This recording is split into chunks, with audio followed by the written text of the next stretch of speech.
And we are live. Welcome to this Super Bowl edition of the Funvee Tailgate presented by ThunderblogSports.com, a part of the Bullpen Cart podcast feed. I, of course, am the G-Man, and joining me is the man, the myth, the legend, the incredible Matty D! What's up, buddy? This is it. Our last, we call it 2018 football podcast, if you will. I know. Right? Little sad. Makes sense? Little sad. Putting a bow on the season, if you will. Yeah. You know? We might come back and recap the game, give a little analysis, but in off season. But in terms of of course. I mean, I'm a draft guy, but I'm just saying. I mean, that's it's a lot. But it's been a wild week watching all the press down there. It's incredible what they do. Seeing the teams down there, it's just got to be a big fun weekend for everybody. That's down there. Yeah. It seems like a fun week from all the different I think that's the nice thing about today's social media age and the fact that members of the press and media are so they're such personalities in and of themselves on social media that they show so much more of the behind the scenes type of stuff. So it just looks like a blast. I mean, the setup looks incredible. I mean, I know Atlanta isn't exactly temperature wise what it was supposed to be, but comparatively to the rest of the country, it seems like Hawaii. Yeah, absolutely. Right. Well, that's the other point. Imagine if it was in Minneapolis this year, in Minnesota. Yeah. Imagine how cold that would have been. That would have been wild if it was up there. So. Well, you know better than anybody. Yeah. That's why they have all the sky bridges, right? That's what they do, right? It's so cold up there. They don't have a choice. It's amazing. So, yeah. Good for Atlanta to host it with that beautiful stadium. Really going to get to see it, come Sunday. If you haven't seen it yet, it's spectacular, mesmerizing, if you will. So it's a great location with the new stadium for a Super Bowl too. They get the flashy ones on there, So, and honestly, the thing about if it was an outdoor stadium, it was just raining in Florida for the Pro Bowl, which really put a damper on the game. Not that I was a big watcher of it, but I tuned in for a little bit. And wasn't even fun in the rain. And you could tell even the players were like, damn, not really, exactly what we were looking for. So yeah, remember the one, it was Bears-Colts that was in Miami and it rained the whole time? Yeah. Well, it was a great start to the game. Devin Hester took it all the way back. Yeah. Other than that, it was a boring game, weird halftime. It was Prince at the halftime show, but even he seemed like he didn't want to be there. The normally charismatic, the late, great Prince. Yeah. Kind of a weird – it's good that it's in a dome. I would not be shocked. I know they've listed out all the rest of the Super Bowls through the next 4 years, but I don't think any of them are non-dome stadiums. I would be shocked to see, except for maybe Levi's Stadium, of a non-dome being put into the rotation. California tends not to have, that kind of issue in that regard. And it is in Miami next year, I think. Right? Isn't that now a dome though, or is it not a dome? I don't think it's a dome. I think it's I think part of it's covered. It's the Hard Rock Stadium. I think the outside. Oh, you're right. You're right. It's not a dome. Yeah. Yeah, and then it's going over to the I think it's Tampa Bay the year after. I think wow! So I'm dead wrong. I'm dead wrong. Because they pushed the LA. They weren't sure the construction was going to be done, so they couldn't guarantee it. So that's why they pushed back the Super Bowl for that reason. And yeah, it's kind of. I mean, I wouldn't say it's a bummer, but I want to see that new stadium in full force. So it's going to be incredible. Circle your calendars here. No, right. Right, at Los Angeles. Hey, they're lined up through 2024 when New Orleans. Is it really that far out? I thought it was 2022, but no. Holy shit. No, it's that far out because, part of it, it's just a huge undertaking. And they want to build it up, right? They want to build up the hype, if you will. So that makes sense. Yeah. That's 11th Super Bowl for Miami, which will tie the record with New Orleans, who will then go ahead and tie it back up in 2024. But but they moved the Super Bowl in 2021. So that's where it came from here. Okay. Right. You know, right. like 3 of the first 5 Super Bowls that were in New Orleans, but 3 of like the first 5 or 6 were at Tulane Stadium. The first few were at the Rose Bowl, and then it went to Tulane. Yeah, I don't know if the Superdome had been built yet or not, but yeah, of that 11, it's like the Superdome. I don't know if they've had it in Baton Rouge or not, but it's at the Superdome, Tulane Stadium, and it goes on from there. Miami, the only reason why they have different stadiums is because they've had it at the Orange Bowl and they've had it at what the Dolphins play at now. That's had a billion different names. That used to be Pro Player Stadium where the Marlins used to play as well. So yeah, wild history of it. Same with Dallas. Dallas said the same thing with the 2 different Jerry Worlds and all that kind of stuff. Yeah, no, I guess I would tell you that 2025, I bet you they're circling Las Vegas. Yeah, I would imagine. I would think Las Vegas is getting something. Yeah. Same thing with the NHL All-Star Game. I know they haven't announced that yet. Whenever the NBA decides to go there, I wouldn't be surprised because Major League Baseball has a AAA team, or I forget, it's not the Mets anymore. Jared and I went over this a couple weeks ago on the 10 Topics 5 Minutes. If you still haven't listened, go ahead and do that. But there is a AAA team there, so I don't know. It's kind of like Nashville, how Nashville's always in the mix of trying to get getting an MLB team. So maybe Las Vegas becomes another team in there. I feel like now that the NHL has had such a successful run with it, I feel like the Raiders will do fairly well because they still have a ton of fans kind of all over the place. And a Super Bowl there seems like a pretty big slam dunk. Right. Yeah.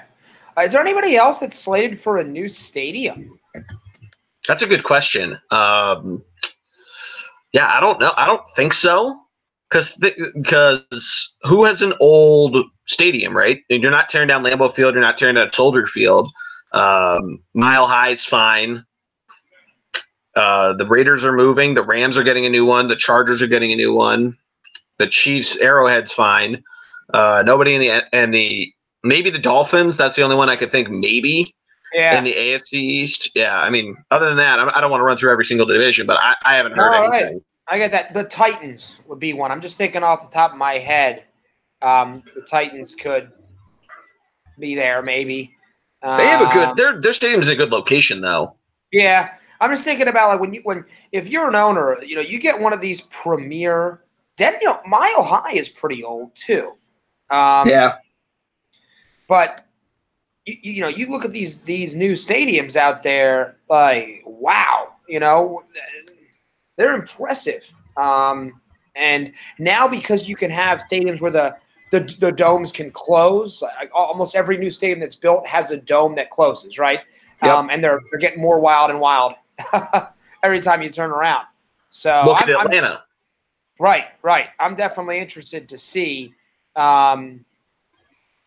what these future stadiums, because you got to think somebody else at some point is going to build a new one.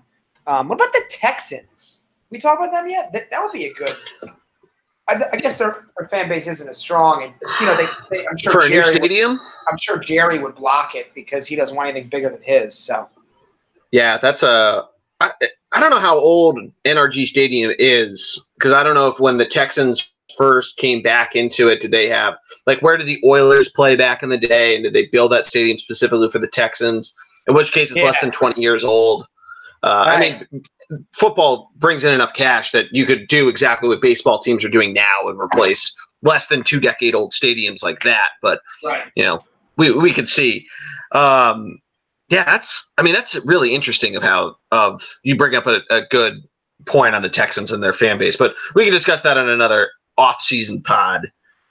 Let's jump into this game, Matt, because we didn't actually talk about the NFC and AFC championship games, but everybody's heard to death on everything with those games, whether or not overtime needs to be changed. What about the penalties? Roger Goodell finally even talked about it. Is there one big thing that you had a takeaway from that you want to get your thoughts out? I would say this. The other topics have been beaten to death.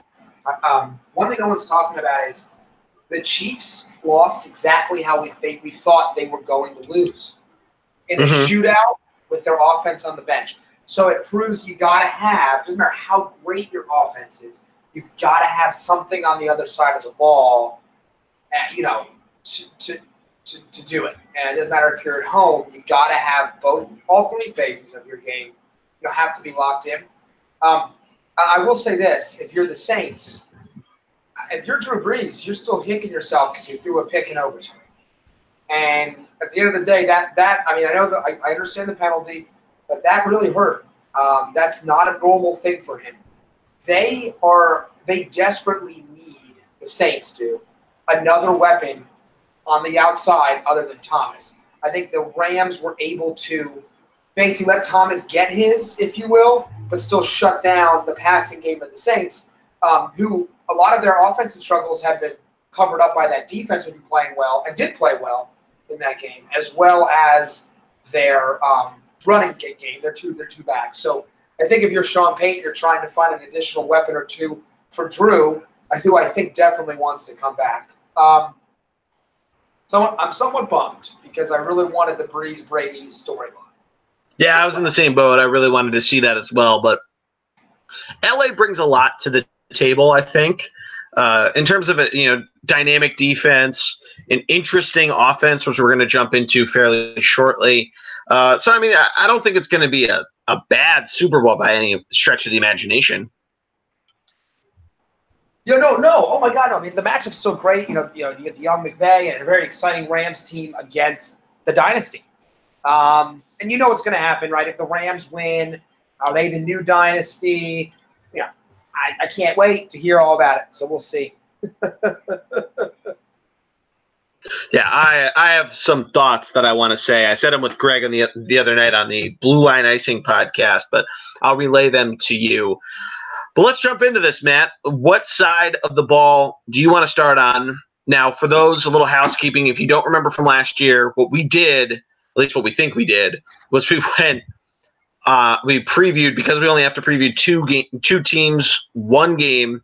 We're going to do each team's offense, each team's defense, and how they match up against one another. Talk a little special teams as well. Then at the end, we're going to talk a little prop bets for you. Some of the ways to wet the beak. Maybe have a little fun fact for you at your Super Bowl party. But Matt, where do you want to start in terms of what unit do you want to preview first? Let's start Rams offense versus Pats defense. I like it. I like it a lot. Obviously, we got the number one pick from 3 years ago. Under center, or I guess in shotgun for the Rams offense, Jared Goff. And he's got a little stable of running backs behind him, as we've seen throughout these playoffs. He does. Everyone knows Todd Gurley, right? One of the best backs in the league, versatile. A little hampered in the last month or so with some injuries, though. And then obviously C.J. Anderson has come on the snowplow himself, the big rumbler, and has done well too. As he has allowed that big veteran offensive line to kind of go downhill when he's in the game too. And by the way, just to point out a couple guys, his offensive line, all 5 starters have played all year together. Very healthy offensive line. Yep, led by one of the best tackles in the game, and Andrew Whitworth, who is old enough to be my father. An underrated Roger Saffold, who is a very versatile guard. And then John Sullivan has been an excellent center for them. So it's a very good offensive line. They don't get a lot of press, right? When you have stars everywhere else, they're not talking about the offensive line. But yeah, and they're gonna go up against a better than you think Patriots defense, I would have to say. That's a great way to put it. Yeah. And right away, I mean, they have a rotation of defensive linemen in a good way. They don't have necessarily the same pass rush ability as, say, the Eagles' rotation, but they are as deep as the Eagles were. The guy, I would tell you the guy that I'm watching for on the Patriots side of the ball, pass rush-wise, is Trey Flowers, their left defensive end. And by the way, they are a unique team. They play 4-3, they play 3-4, they play 4-4, they play 2-4. Everybody stands up. They're all over the map when it comes to their defensive formations, which throws off cornerbacks, quarterbacks, throws off offensive linemen. It's a very intelligent Patriots defense. Yeah, that's a really good way to put it. And they obviously have that veteran set of, D-backs, of linebackers, Patrick Chung, Devin McCourty, Stephon Gilmore, Dante Hightower. Jason McCourty is your other cornerback there.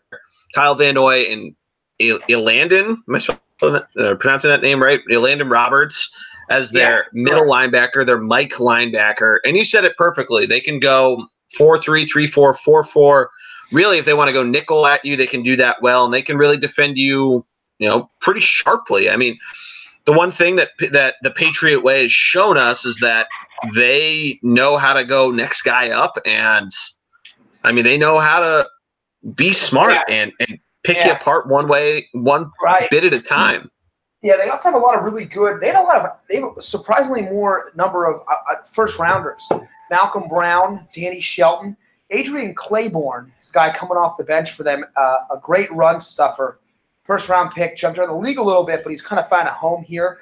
And you mentioned Kyle Van Noy, and you got to watch him. He's highly underrated. Kind of, to be honest, Dante Hightower is the high-paid linebacker on this team. Kyle Van Noy might be the best. Yep. In terms of what he leads the team or tied for the lead in sacks in the postseason with 2 with Trey Flowers. Mm-hmm. Fast. And a forced fumble. Yep. You mentioned Devin McCourty. We know how good he is. And everyone talks about Stephon Gilmore, and he's great.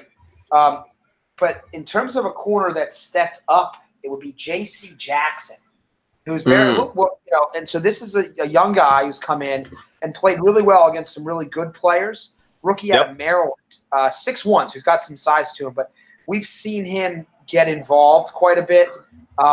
He's definitely a guy that Belichick likes.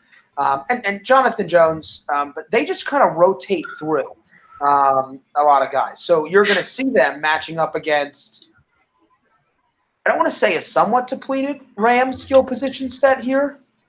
But no Cooper Kupp is the guy I'm really thinking about. They still, they should against the Saints. They still have Brandon Cooks. They still got Robert Woods. Right. Josh Reynolds has stepped in pretty well, and he's a guy we talked about a little bit coming into the NFC Championship game.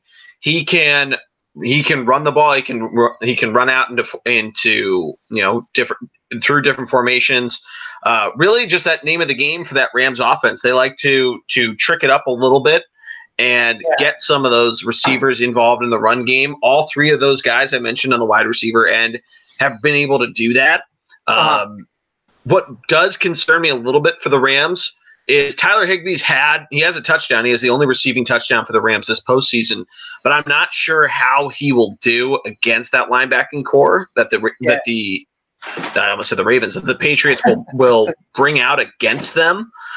So that's probably one area to watch is how do the Rams approach the air game, because they've done very well on the ground, but their air game, they're going to need to get involved a little more because the Patriots are going to start stuffing you up if you try to just keep shoving the C.J. Anderson down your throat and then to get Todd Gurley to try to shake and bake you. They're going to figure that out and really make it so that you, if not 3 and out, you're only getting maybe 1 or 2 first downs before you're punting it.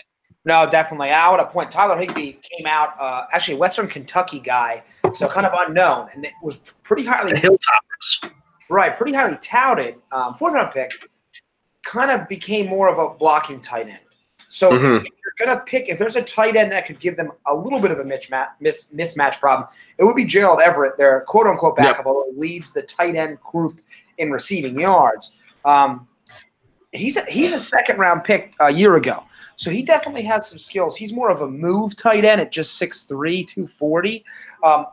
He's similar to a former disgraced Patriot, at least in Aaron Hernandez. That's what they would like Everett to be. So he's a guy that you might see McVay go to once in a while on ISO, line up by himself. So just watch him. If you see him, out there, he's moving around. He's doing stuff. He's definitely a guy to pay attention to, if you will, when he's out. Yeah. Man, it's going to be, like you had mentioned, Jordan, it's going to be definitely a chess match. You've got one of the best defensive minds in the game in Bill Belichick, one of the best offensive minds in Sean McVay. They're going to want to move each other around. The Patriots aren't the kind of team to me that's going to get fooled with that jet sweep a lot. But sometimes even if you know it's coming, you can't stop it. And we know McVay puts together a really good game plan. It's going to be a fun matchup on that side of the ball, without a doubt. I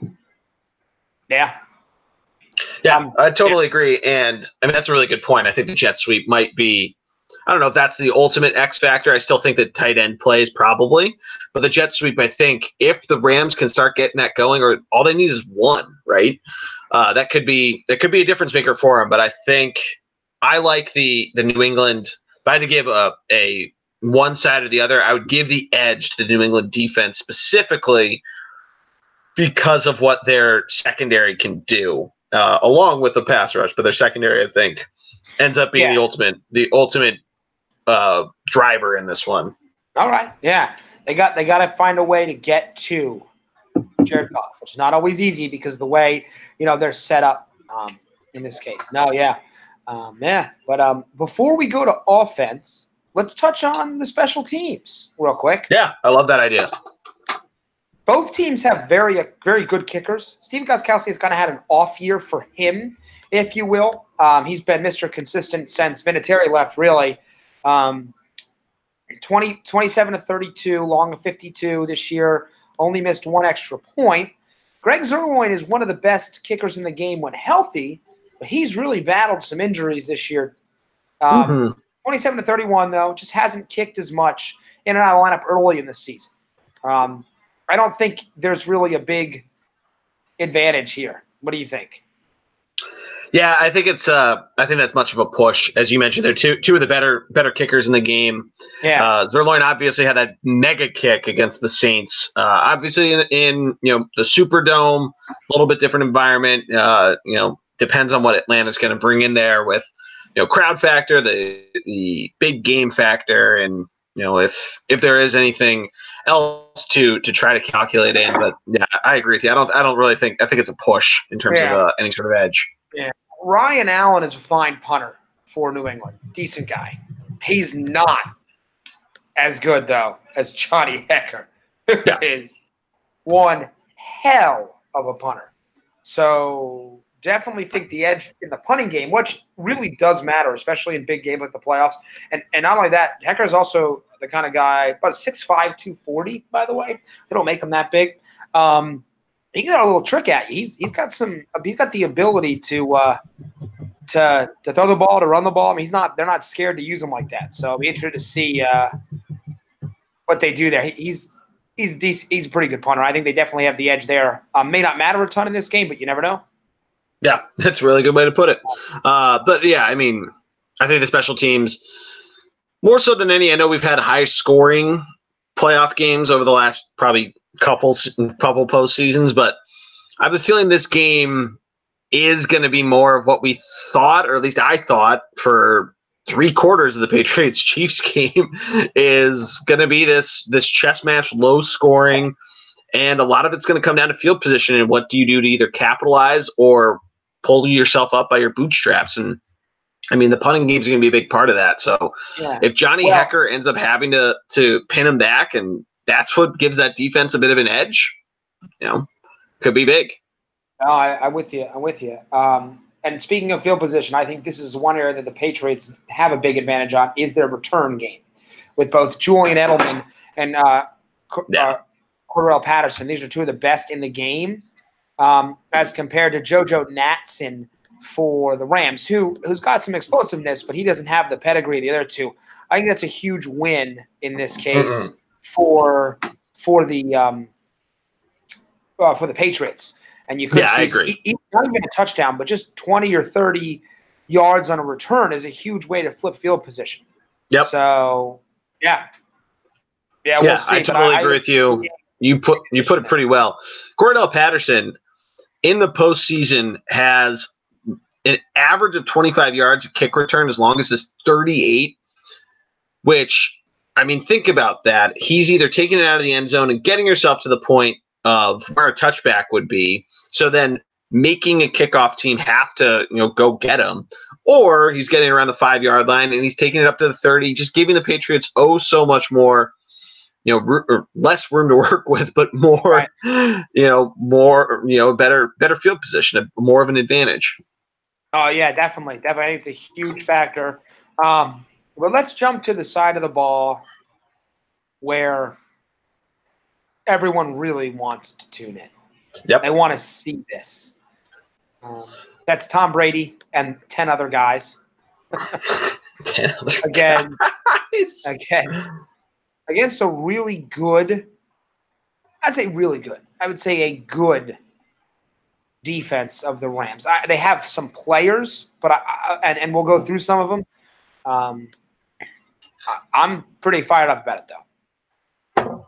I am as well. I think this is definitely as you mentioned, the marquee matchup of the Rams defense versus Tom Brady.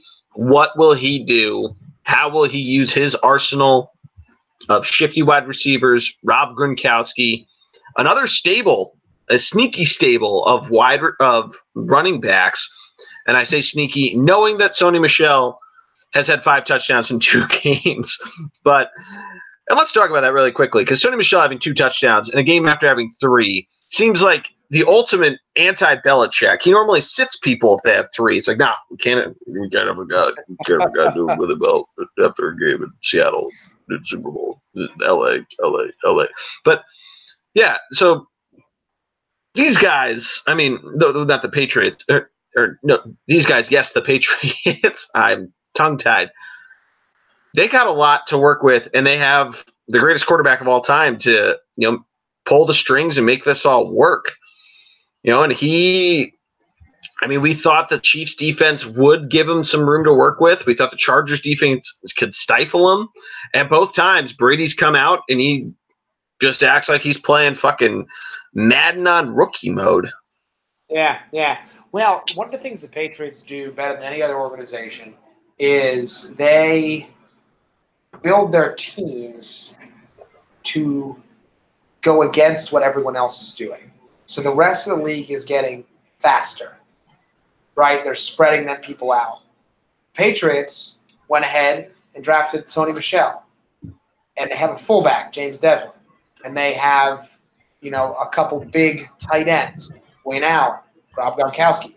So now they're saying, great, your defense, and the Rams are the perfect example of this, is built to deal with the speed of modern-day offenses. When you look at the Rams, okay, when you think of their linebacking core, Mark Barron, Corey Littleton, these guys are undersized. Dante Fowler is an undersized defensive end. They're built to you don't have the personnel to hang with this team.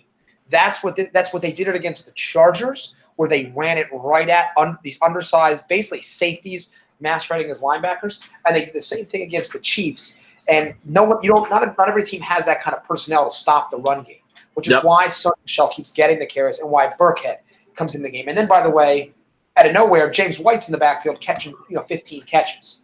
So it's a credit to what Belichick builds and Josh McDaniels, who has a huge say in it, and Brady's ability to say, I'm good with just turning around and handing it off. I think it's a heavy dose of run early for the Patriots. And James Devlin's a guy as fullback who's going to be huge here. And really, Rob Gronkowski as a blocking tight end is going to be huge as well.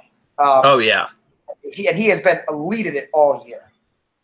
Yeah, that's definitely one part of Gronk's game, because you hear how well he's done, how many touchdowns he can get, but he is one of the premier blocking tight ends in the NFL. That's probably the least talked about part of the Patriots offense, is how good he does in that aspect of the game, and why they're able to get so much production out of the running backs in both just a straight north-south run, or whether it's a stretch or even just a swing pass. That makes a huge difference. And this is a really underrated Patriots offensive line. I expect them to have more success against a great Los Angeles pass rush than you would expect. David Andrews, Joe Thuney in the middle, Shaq Mason are really good interior offensive linemen. I Aaron Donald is Aaron Donald, so I expect him to blow up a couple plays, but they're going to be stout enough, I think, to help Tom back there. Okay. Without a doubt. Yeah. Yeah. But yeah, and that's really I think that there's a little bit of an underrated team with the Patriots in general. That being said, though, I did bring up the fact that they have some undersized guys, the Rams do defensively. They still have a ton of talent, starting with Akeem Tlaib and Marcus Peters on the outside, who should, by themselves, be able to shut down Patterson or Philip Dorsett or Chris Hogan, or even slide inside and handle Julian Edelman. But these corners are much better than the Chiefs' corners and much better than the Chargers' corners that they've faced in the past. I think that matters in this case. I think they're going to put up, they've got the horses on the outside to keep up with the Patriots. Yeah, that's actually a really good point. I think their secondary brings a lot to the table. And, and similarly to what we were talking about before, I think they can also really work in some of those other guys outside of Tlaib and Peters.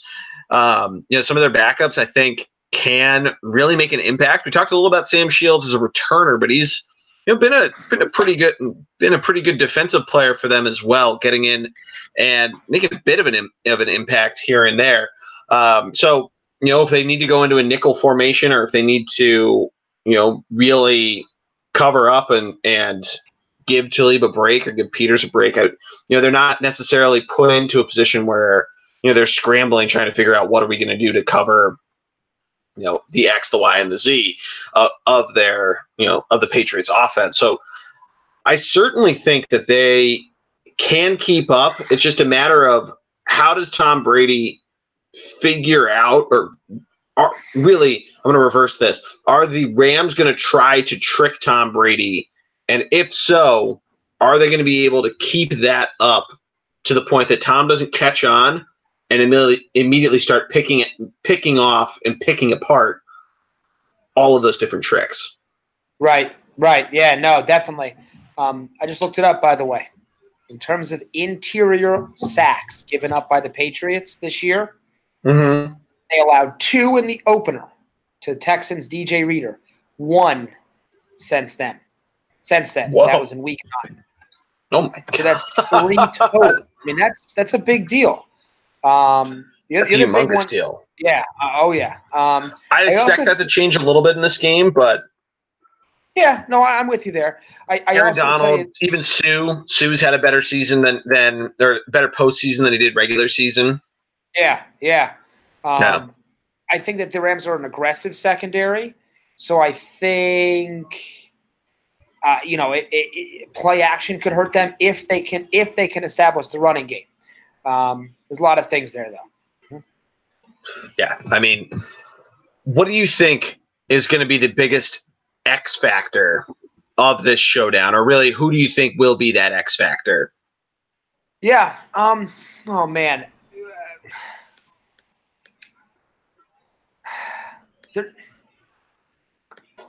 I can't just pick Brady. I'm kidding. I mean, hey, I'm not a terrible pick. You could. I mean, it's not out of the realm. But he's more of the factor. I think the X factor is I think it's Patriots wide receiver. What I mean, other than Julian Edelman. So, and I guess what I mean by that is Chris Hogan or Dorsett or Patterson, or really, I mean, honestly, James White. Is somebody going to step up and be another go-to for Brady outside of Edelman? And we're hoping Gronk, if he shows up. I think the Patriots have to have another wide receiver step up, because if not, they're going to be able to lock down Edelman, which is not always easy to do. He somehow gets open, even though he's getting the ball. But I think it's a big deal for this team. So I would say Patriots receiver, whoever that may be. Somebody's going to get opportunities, and they're going to have to step up. Yeah, I like that idea. That's mine for the Pats, right? Yeah. Do you have one you were thinking of? Yeah, I was thinking outside of Sony Michel, who is going to be the wide receiver to really step up for the Patriot, or not the wide receiver, the running back, excuse me. You had wide receivers on my brain to step up for him, or is it even is somebody going to take that, take the top mantle spot from Michelle along along the lines of being that number one, like we were talking about a little bit. Is it going to be James White getting those swing passes, getting those outside plays, and is he going to be the ultimate X factor there? What's Burkhead going to do? I mean, he's been, he's had a good postseason, after missing a lot of time in the regular season. And I think that's going to be a big part of it. I mean, they like to mix in James Devlin, a fullback into this. I mean, are they going to run power I for a bit? We talked about a lot of run out of the gate. Well, I got to tell you, one of the things that this team does is they take Devlin, and they move him around the formation. They don't move. LIII and Peters basically play on the outside. And they're gonna force some uncomfortable situations with Devlin because he's going to end up motioning into the backfield. And suddenly, you've got undersized linebackers back there, which is why my X factor for the Rams is their middle linebacker. I would say Littleton, even over Mark Barron, he's going to have a huge run stuffing game to deal with this. We'll see. They're one of the few teams that uses a fullback to the extent that they do, but Devlin is able to, and they even throw him the ball from time to time. Yeah, they're not afraid to give it to him. And it's also what they do in terms of they'll motion Devlin all the way out to the outside, forcing the Rams to leave. He's going to be guarded by LIII or taking LIII out of the game because of the way the Rams line up their defense. So that'd be very interesting. And it's how Brady's going to determine if it's man-to-man or zone. And it's going to be fascinating to watch that. Okay. Yeah, I like that a lot. It's definitely going to be it's going to be a lot of fun. I'm really excited to watch this specific aspect of the game. I don't want to discount the Patriots defense versus the Rams offense because, I mean, that's going to be a lot of fun too. If the Patriots defense can't get it done, we might be in for, something where the over gets hit. We're going to go over some of those bets in just a second. Wow. But, yeah, I mean, I think a lot of people talk about, I don't know if I want to watch the Patriots in another Super Bowl. I don't want to watch the Rams. The Saints should have been in. They got screwed. I think this is going to be a great game. I like, too, that the NFL isn't spoiling all their commercials this year. I mean, they've just announced that there's going to be what the commercials might be, that they're going to do one for the 100th season for next year with 44 former players. But not a lot of advertisers are revealing their commercials. Remember, that was a trend for, a couple have. I hate that. Yeah, I didn't like that either. I mean, last year I was at a bar, so I didn't even pay attention to any of the commercials. But, right. 2 years ago, 3 years ago, 4 years ago, I mean, they were on YouTube at this point. It kind of made commercial breaks, regular commercial breaks at that point. Made it time for me to go get another beer, maybe get another, another sandwich, do whatever fine foods your parents were serving at the Super Bowl party. But I'm excited for this game. It's weird talking to friends about planning for an actual party rather than for a bar or for you going to the game and all that sort of stuff. So I'm really excited for it. And do you want to do picks now or do you want to do picks after we do prop bets? We can do picks now. Okay. All right. Who do you got? I'm taking the Patriots. I'm also taking the Patriots. Okay. Because A, I objectively think they're going to win.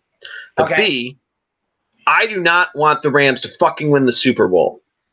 I don't want Sean McVay being crowned the next wonderkind, the next mad scientist genius of the NFL, the next Bill Belichick. I don't want this to be the start of a dynasty. I don't want Jared Goff being thought of. I don't want the narrative when I don't think the Rams and the Eagles are playing each other next year, but whatever the next time that the Rams and the Eagles play each other, Carson Wentz and Jared Goff, the Super Bowl, all this stuff. No. If Jared Goff is an incredible game against the Patriots, then I will gladly eat my words. But I need to see something huge out of him before I crown him as the Rams won because they traded for the first overall pick, and the Eagles should have tried to get the first pick instead of the second and not take Carson Wentz.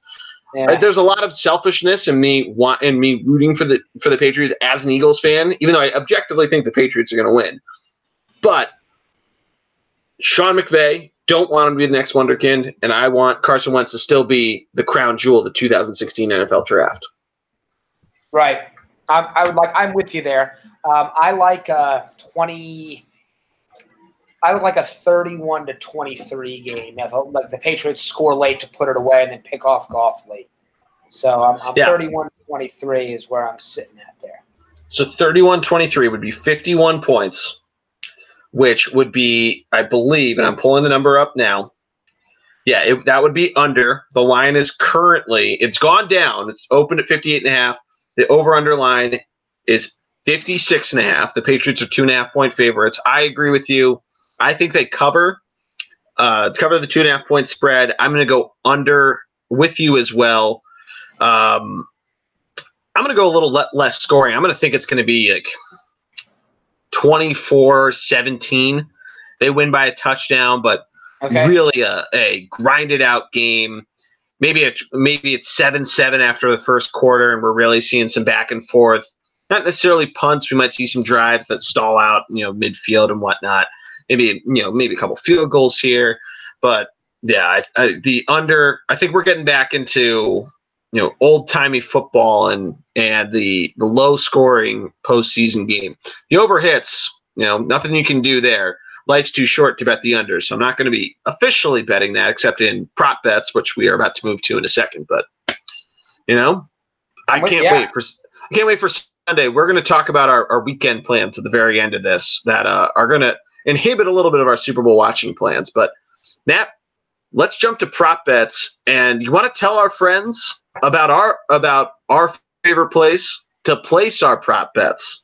Yeah, you can place all official, and you can even create unofficial prop bets at one of our big time sponsors here with this podcast, and that's Schneckbook. He is active now, taking bets all the way up. You can even place a coin toss prop bet while the coin is in the air, and he will honor that at a nice 50%, just like the odds, bookie fee. So get involved. Make some money. There are some incredible prop bets you can put some money down. So hit up our boy Logan over at Checkbook. Yep. And make sure you use the promo code RAVAGE. And that's how you get to that 50% fee. Normally he's at, 75%? He lowered it from 90. He was being nice, holiday spirit, January, lowered to 75. He's lowering it even further to 50 if you use promo code RAVAGE. But Matt, let's look at some prop bets. Probably one of the more fun parts of the Super Bowl, whether or not you're the biggest football fan in the world like you are, or you're just this casual fan, don't really watch a lot of football, but you love the Super Bowl, you love the commercials, and you love to fill out a piece of paper that somebody might stick in front of you for $5 and see if you win some money. A lot of different things. A lot of different bets on here. I'm going to look. We have the same sheet that we're looking at. We obviously have the coin toss. We have Super Bowl MVP. Boring. Yeah. Who will the Super Bowl MVP mention first? That's kind of boring. I like this one, the first one. How many plays will Tony Romo correctly pick during the game? Over 7.5. And the odds on this are incredible. The line's 7.5, and it's favored. It's 7.5. It's -140. It's an even bet to dig the under there. Well, you have to think that Tony is also taking a look at prop bets. So he can clearly predict a punt and a kick. So if he just wants to make himself some money, he should jump on there, put his money down as make his name Roni Tomo, and then he can make quite a bit of money by just guessing the kickoffs alone. Yep. I like the over on this. I like the over as well, even if he's not pulling the Al Michaels, who does look at prop bets to know when to say, how many times to say Deflategate and all that sort of stuff. Which is nice that it's on CBS because we're going to get Jim and we're going to get him with giving the tie out and all that sort of stuff. No, he only does that in college basketball, but this is one of the years of Jim where he goes from the Super Bowl to March Madness to the Masters and really just sticking it to all the other American males out there. But that's a good one to kick off with. The next one is, what will Tony Romo be doing at the start of the 2009 NFL season? The heavy favorite is continuing his TV analyst career. We have playing in the NFL as the next odds, coaching first as an offensive coordinator, which is plus 500, a nice 5-1 bet. Then coaching as a defensive coordinator. Now, Matt, This comes in at 16-1 for the odds. Is this thrown on there basically to kind of as a jab at Tony that he could read defenses so well he knew to throw the ball to him? No. Well, actually, it came up because I believe Wade Phillips was asked how to stop Tom Brady. And he said, I need to have an earpiece with Tony Romo on the other end giving me the plays he's going to run. So, to make a good point, you know, you always think you got to have a defensive mind to be a defensive coordinator. Yep. And an offensive mind to be an offensive coordinator. But who knows how to beat a defense best? The defense, right? They know where their holes are. There is something to be said about, I'm sure a team is going to try it, switching, you know? Hey, let's make our defensive coordinator an offensive coordinator, like a former offensive guy, right? Now, maybe not an offensive coordinator as much as a defensive play caller would be. I think if they worded it as play caller, I'd take it a little better. You know what I mean? Yeah. That's a good call. Yeah. 16-1 though, intriguing enough that you might throw a couple bucks here and there.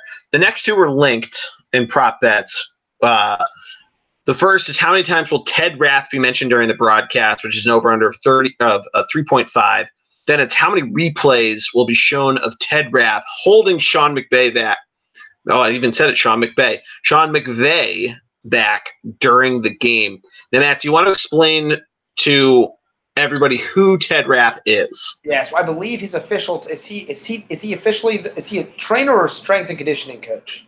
I think he's strength and conditioning. Conditioning coach. So his job, though, during the game, because he's already done all the strength and conditioning, is to ensure that Sean McVay doesn't run onto the field or run into an official. So he stands behind Sean McVay, and literally when McVay goes through something, he grabs him by his own waist, like his own pants, and pulls him back. And he does it all the time, and he does it 24/7, and quite frankly, it looks pretty difficult to do. McVay, low-key, very fit. Big ball muscle. Well, if you guys didn't know, Sean McVay played wide receiver for Miami of Ohio. In fact, not only that, he played wide receiver in a game against Julian Edelman, who was the quarterback for Kent State. You want me to one-up you on that? You can. Go ahead. Do you know who he beat out for State Player of the Year in Georgia? I do not. He beat out Calvin Johnson for Player of the Year in the state of Georgia. Well, I got to tell you something. Calvin never got as far as McVay, and I love Megatron. Georgia was on to something there. Oh, yeah. Yeah. I love all those crazy Georgia fun facts of high school athletes. Like when a pitcher hits a home run in a game, they're like, yeah, this guy's from Cobb County, and he led the county in home runs from sophomore to senior year. And all he did was hit like a little bloop shot opposite field across the way for like the Padres or something like that. Yeah. Georgia high school athletes, though, apparently the greatest in the world. So Ted Rath, we got two bets there. I think the over on Ted Rath being mentioning, similarly to Tony Romo correctly predicting, if this was an Al Michaels bet, that line would be way higher. But I'd take the over on both the mention and replays of it, because I think that's a good one to get the casual fan involved, because they'll just hear about, oh my God, he's got a holdback guy, and we got to show him a ton. So I think the director is going to be a little keyed in on that. Yeah, I would say. I guess it depends on how you define a replay. Because if it's of a replay of Sean McVay and he just happens to be in the background, I don't know if it's going to be an interesting one to see how Vegas handles that. That's the intriguing thing about a lot of these prop bets, is that it could be something where if they decide, Tony Romo decides to call, oh yeah, they're going to be, Jim, it looks like they're going to be punting it to the right, and they punt it to the right. Are they going to count that as a punt right, punt left, all that? Right. So it doesn't have to be explicitly him pulling Sean McVay back to the point where Jim Nantz is saying, "Oh, let's take a look at Ted Rath here, pulling him back. Hello, friends." He's giving him the old hello on his waistband. Right. Yeah. Number of good prop bets for the national anthem, but the one I like the best is: will any scoring drive take less time than it will take for Gladys Knight to sing the national anthem? This is such a great bet. That's pretty interesting. Basically, it's going to require a big play, but that's a really Once again, though, is that time off the game clock or just total time? So once again, I think that's probably I think that's drive time. I don't think that's actual. I don't think that's actual minutes and seconds of real life, because the over-under for the time for her to sing, and it's heavily favored for her to hit the over, is 1 minute and 47 seconds. That's basically saying that somebody's throwing a bomb as soon as they get a kickoff, or they return the kickback for a touchdown. Right. You have a really slim chance there, and the fact that it's -110 is yes tells me it's probably actual game time, not real time. Yeah, yeah. The other one this one's pretty much on there every year is, what color will the liquid be that is poured on the game-winning coach? Yeah, this is a really interesting one. So you get yellow, lime, green, whatever you want to call it, is the favorite, plus 225. Orange at 300, and blue at 375, which is ahead of red and clear / water, which is at 4-1. I would have thought water would be second. At least over blue. Because blue being higher than red to me is shocking. Red Braid's a favorite of a lot of athletes out there. Purple Gatorade's 10-1. I mean, is that just the Ravens the only team that drink it? Is that what they're trying to tell us here? I don't know. I know that's weird. But then again, I don't drink purple Gatorade either. So yeah. Let me ask you, why is there a Bitcoin one on here? What is the what will happen to the price of it? I don't know. Is there some connection between Mercedes-Benz Stadium and Bitcoin? I have no idea. That one I don't even know how to. Is this just a hot in the streets topic that they want to involve the millennials in? Because it's both are. I said a hot in the streets topic because millennials love Bitcoin. Yeah, I don't know, but I'm actually because the odds are both minus, so it's telling you it's basically a coin flip here.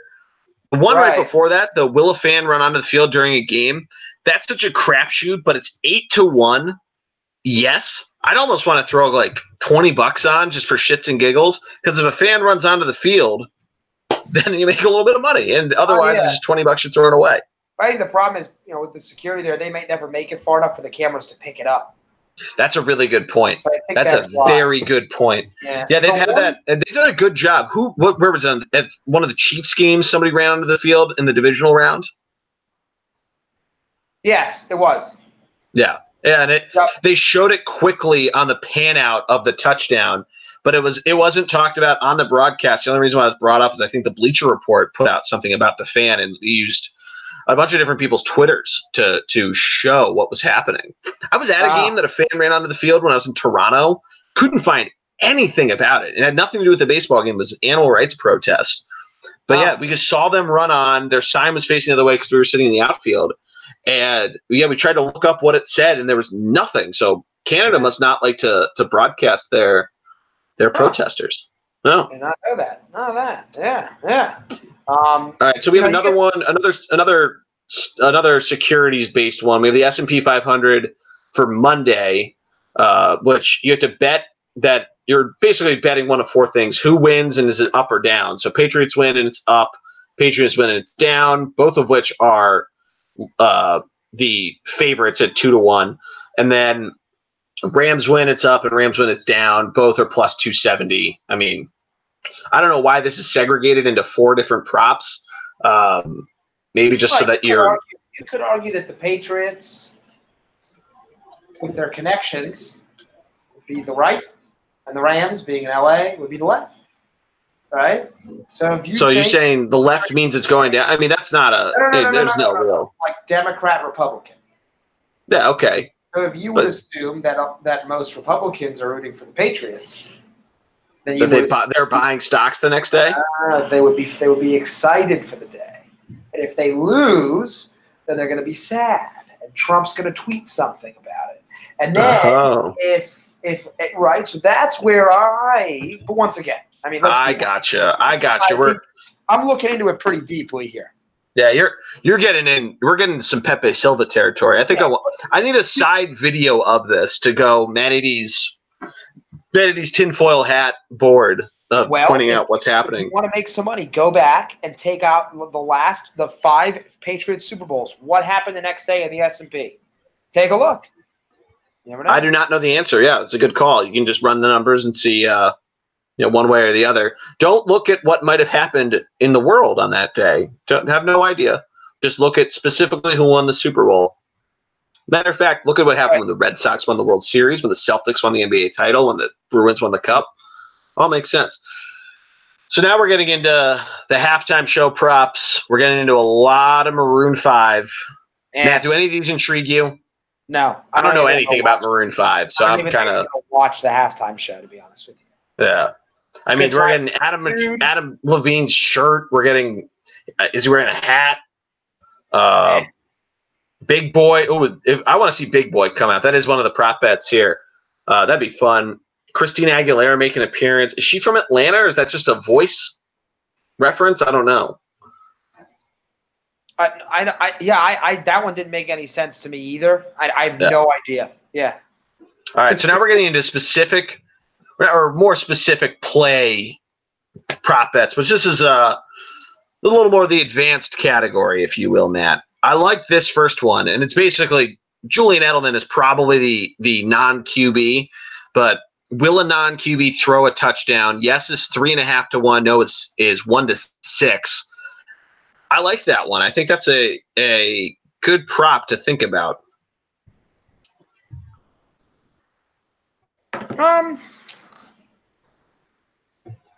I don't know. Which way would you go on that one? Yeah, I'd probably. I mean, it's another one that you almost want to say like, yeah, 3.5. But that's not enough of a squeeze because I don't think there's gonna be a lot of trick plays. I think the trickiest play is maybe a fake punt or a jet sweep. I don't think we're getting that. Julian Edelman gets a screen and throws a pass on this. Yeah. I don't see that either, I guess. Actually, honestly, the one guy I might say would do it would be Johnny Hecker, the punter. But he's not going to throw a touchdown. He would just throw it. Yeah, exactly. That's what I mean. Right. Yeah. No, I'm with you there. QB throws for 400 or more. That's got to – I would play the over on that. Would you? You go yes? Any QB. Yeah, I think one of the two gets there. I don't know. I guess now that I think about it.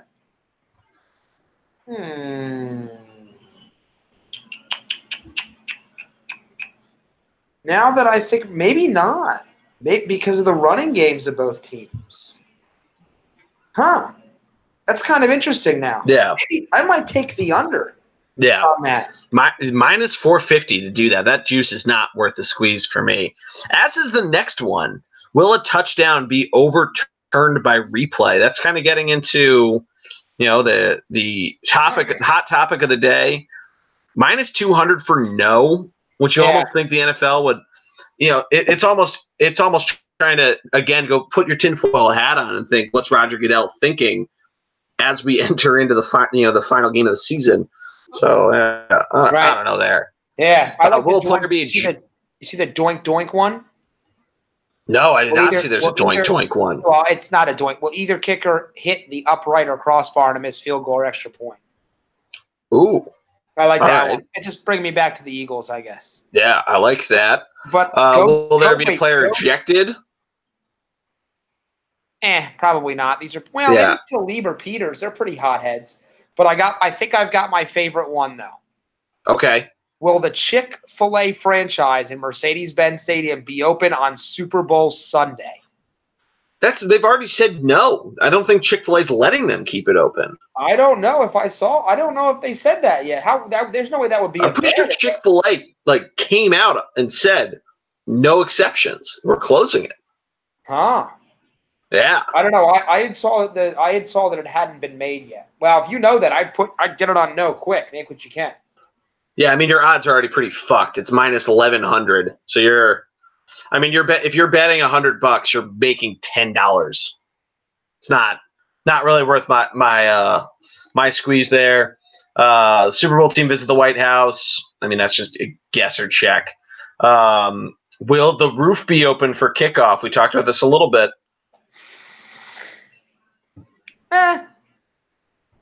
No. They'll get two. All right, so we're going to skip some of these penalty ones because there's some flea flicker penalty for roughing the passer. Yes, there's going to be. I don't know how that's. I don't know how that's plus 105. I like which commercial will appear first. Turkish Airlines. That's what I was about to get to. Yeah, we're getting matchups. There's a whole lot of these.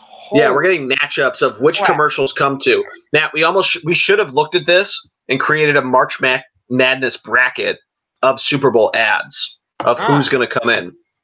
Yeah. Whoa. I mean, there's 10 on this. Or no, there's 12. We could give a buy to Turkish Airlines and to Expensify, or the winner of those matchups, and then go there. But at Turkish Airlines, WeatherTech, that's just guessing. I mean, why is Turkish Airlines minus 500? That's what I'm asking. Why isn't it like Pringles, Doritos, or Bubbly Pepsi, which are both minus 120, minus 135?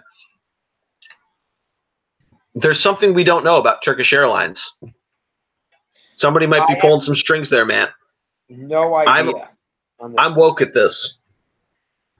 I got nothing, dude. I wouldn't touch it. This is for the true degenerates here. If you're going this, we're getting a lot of which comes first. Yeah, we definitely could make a nice little March Madness bracket. That'd be a fun one to do of all-time Super Bowl commercials. I don't know if it's probably been done before, but remember how that was a hot topic last year in April after March Madness? We should come up with one of those for next year. We can make it work. Yeah, we could make it work. But Matt, any other ones you're taking a look at? No, I like the beer one. The beer commercial? Yeah, beer commercial, Budweiser, Bud Light. Why is that separate? Why is Miller not on there? Do they already know which ones won't be there? Yeah, they must know. Or are they all owned by the same company? No, Bud and Bud Light are owned differently. They're InBev. Stella's InBev. I think Michelob is as well. Yeah, those might all might be InBev.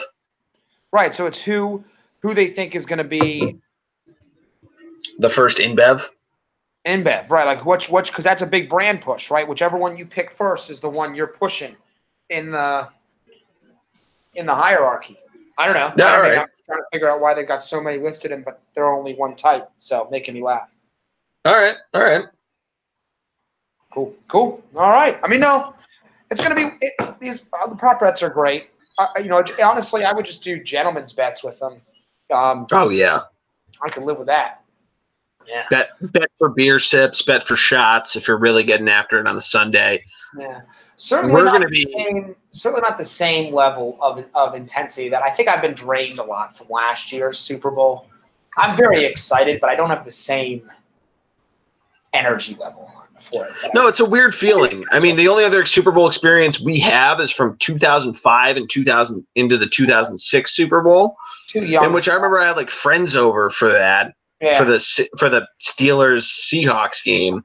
But like, I mean, I wasn't really drinking beer then. I wasn't really like partying. I was partying, hanging out with people, but I wasn't like, getting after it. You know what I mean? Like getting in one.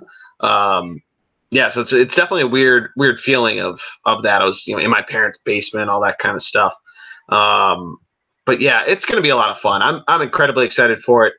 We're going to have to be taking it easy because this weekend we hinted at the top of the program, but this weekend Matty D and I will be down in Phoenix, Arizona, Scottsdale to be specific, for the Waste Management Phoenix Open for our buddy's bachelor party. And Matt, I am incredibly excited for this tournament. Well, I mean, first of all, it's not really a bachelor party, okay? I mean, I don't want Airbnb. It's not a bachelor party, okay? We're just friends going down to see the Waste Management Open. It's the only reason we're there, okay? Airbnb. It's the only reason we're there, all right? We're not there for a bachelor party. We are there to see the Waste Management Open. Just want to make sure I clear the air. For anybody listening, like Airbnb, just friends visiting for the Waste Management Open. We're all just friends. I am fired up to see it. I've heard so many good things about it, but I never got to experience it in person. It's gonna be a big day. We're gonna be beat by the end, but I'm excited to walk. I'm excited to cheer. I'm excited to be able to be loud at a golf event. I mean, it's the only one like it in the world. Yep. I cannot wait. Yeah, and I would tell you, I would expect the pictures that you can all see, the great Instagram photos that G-Man and myself will be taking, to slowly get more and more out of focus, slowly get blurrier, and slowly get crappier as the day goes on. But that's due to weather, really. It's really a weather event that'll probably be occurring. Not that's a good point. It's supposed to rain. Yeah, right, exactly. Yeah, I mean, I've been to a few events. I went to the U.S. Open, was at Marion. I know you were at the BMW last year when it was at Aronimink. Right down the road from Aronimink, Waynesboro used to have a tournament every year. That was a good time, but those are the only real golf events I've had. But this is going to be nothing like it. This is going to be so much fun. Mm-hmm.